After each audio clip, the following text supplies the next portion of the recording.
वो शूटर था, भयानक शूटर था, सूर्या के डर से नहीं निकलता था। लोबिन जी बोरियो एक दिन मात्र वो हटिया में रैली था, उसी दिन गया। दामाद का चीज है, इतना निशानेबाज था कि एक भी गोली बेकार नहीं जाता था। और सूर्या हांसदा को एक मसीहा के रूप में प्रस्तुत किया जा रहा है, और जब सरकार कुछ कार्रवाई पुलिस कर रही है तो बोलता है कि ये सीबीआई से जांच करो। आदिवासियों के दिल में आज भी वो लोग यही बोलता है कि जब इतना लोगों को मारा गया है तो भी मार दिया गया तो कौन दिक्कत है। तो बड़ा चिंता का विषय है। हमको लगता है कि ये लोग तो लगता है कोई मेंटल डिजीज तो नहीं हो गया। 2003 से 4 से जो उसका क्राइम रिकॉर्ड है, ये तो कोई पुलिस इसको नया बना के दिया है, ऐसा बात तो है नहीं। सूर्या हांसदा अपराधी था और अपराधी के तौर पर लोग उसको जानता है और जानेगा। टीपाड़ा से झारखंड मुक्ति मोर्चा के विधायक और पार्टी के केंद्रीय प्रवक्ता हेमलाल मुर्मू ने आज एक बार फिर सूर्या हांसदा पर हमला बोला। उन्होंने कहा कि सूर्या हांसदा कोई संत महात्मा नहीं थे, बल्कि वो एक अपराधी थे। उन्होंने सूर्या हांसदा की तमाम पुरानी केसेस को आज मीडिया के सामने रखा और कहा कि सूर्या हांसदा कई मर्डर के मामले में आरोपी हैं। आप सभी को मालूम है कि कुछ दिन पहले पार्टी के महासचिव सुप्रिय भट्टाचार्य ने भी सूर्या हांसदा पर प्रश्न चिन्ह खड़ा किया था कि क्या वे कोई महान आदमी है। आज हेमलाल मुर्मू ने भी सूर्या हांसदा को कटघरे में खड़ा किया और साथ ही भारतीय जनता पार्टी को इस पूरे मसले पर राजनीति करने का आरोप लगाया। साथ ही उन्होंने यह भी कहा कि इस बार उन्हें कहीं से टिकट नहीं मिला तो वे जेल केम यानी जयराम महतो की पार्टी से टिकट ले आए। इसके अलावा उन्होंने यह भी कहा कि सूर्या की एनकाउंटर के बाद पूरे संथाल परगना में लोगों ने जश्न मनाया है। इसके अलावा हेमलाल मुर्मू ने और क्या क्या कहा, देखिए आगे। इधर कुछ दिनों से भारतीय जनता पार्टी के द्वारा सूर्या हांसदा प्रकरण को बहुत ही महत्व दिया गया है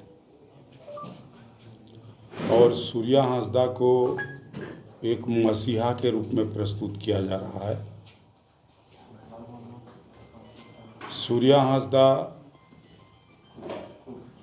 एक आदिवासी था, आदिवासी रहेगा, लेकिन भारतीय जनता पार्टी इसको एक आदिवासी कार्ड खेलने का प्रयास किया। हम यही कहना चाहेंगे कि अपराधी चाहे किसी भी जात का हो, किसी भी धर्म का हो, वो अपराधी होता है और सूर्या हांसदा अपराधी था और अपराधी के तौर पर लोग उसको जानता है और जानेगा।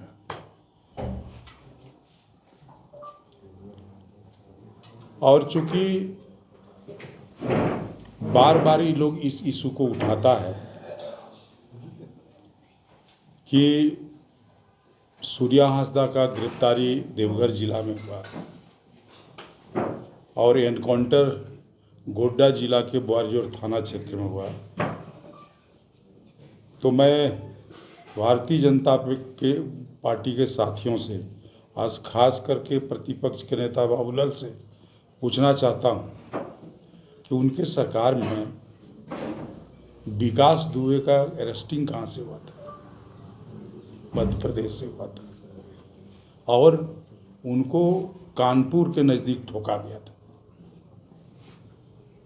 अतीक अहमद को साबरमती जेल से लाया गया गुजरात से और इलाहाबाद के नज़दीक में उसको ठोका गया।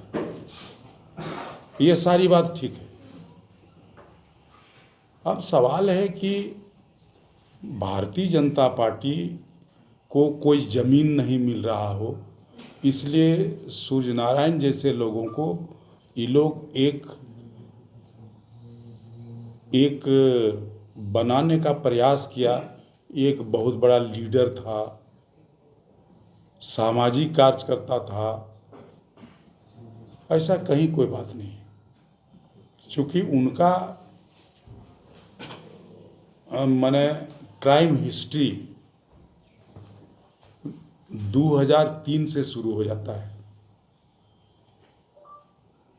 और 2003 में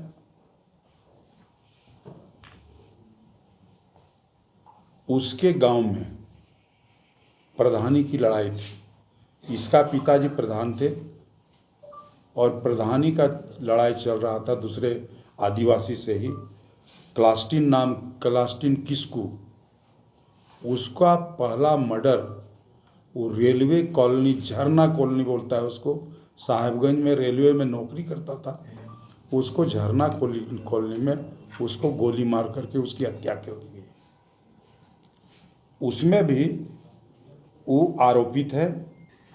उस क्षेत्र में आदिवासियों के प्रति, आदिवासियों के दिल में आज भी वो लोग यही बोलता है कि जब इतना लोगों को मारा गया है तो भी मार दिया गया तो कौन दिक्कत है। लेकिन ज़बरदस्ती ये भारतीय जनता पार्टी वाला इसको एक इशू बना रहा है और इसको बना रहा है कभी कि बहुत बड़ा समाज सेवी था। तो सीबीआई जांच हो। तो हम कहते हैं सरकार तत्काल सीआईडी जांच का आदेश दे दिया।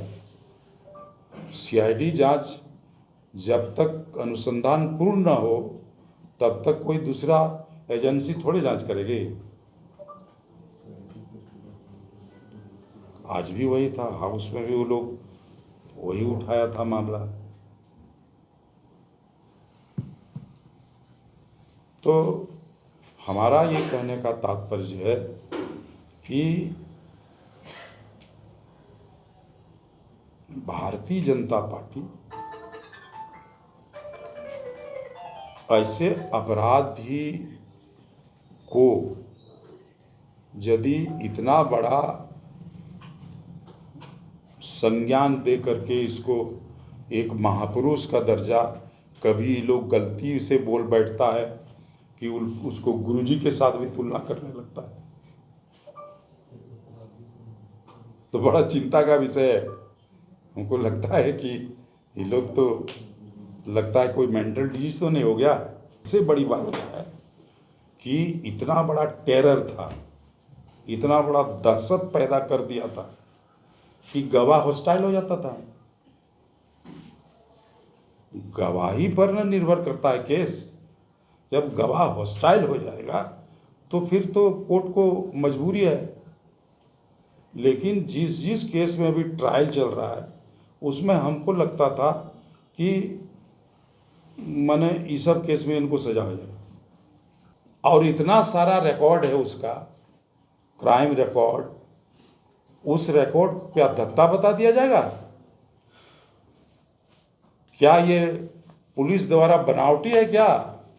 लेकिन 2003 से 4 से जो उसका क्राइम रिकॉर्ड है, ये तो कोई पुलिस इसको नया बना के दिया है, ऐसा बात तो है नहीं। और हम तो वहाँ के रहने वाले हैं ना, हम तो जानते हैं उस दहशत को, उसके जो इलाके में दहशत को। लोबिन जी भले आज बीजेपी में हो, लेकिन इस बार भी बीजेपी से नॉमिनेशन के बाद लोबिन जी बोरियो एक दिन मात्र वो हटिया में रैली था उसी दिन गया, सूर्या के डर से नहीं निकलता था। वो शूटर था, भयानक शूटर था। ये तो करामात का चीज है, इतना निशानेबाज था कि एक भी गोली बेकार नहीं जाता था। तो इसलिए ऐसे व्यक्ति को यदि भारतीय जनता पार्टी का सोच और समझ के आधार पर यदि मसीहा बनाने का काम करे, तब तो फिर एक तरफ यही कहता है कि इस राज्य में लॉ एंड ऑर्डर एकदम दिखता नहीं है, और जब सरकार कुछ कार्रवाई पुलिस कर रही है तो बोलता है कि ये सीबीआई से जांच करो, ये गलत हो गया। तो दोनों तरफ से मुंह फुलाना, हंसना एक साथ नहीं हो सकता। इसीलिए भारतीय जनता पार्टी को निर्णय लेनी चाहिए, या तो वो लॉ एंड ऑर्डर को जो दुरुस्त सरकार कर रही है तो इसमें साथ देने की आवश्यकता है। सूर्या हांसदा इनकाउंटर मामले पर हम लगातार आप तक रीसेंट अपडेट्स पहुंचा रहे हैं, तो चैनल को जरूर सब्सक्राइब कर लें। शुक्रिया।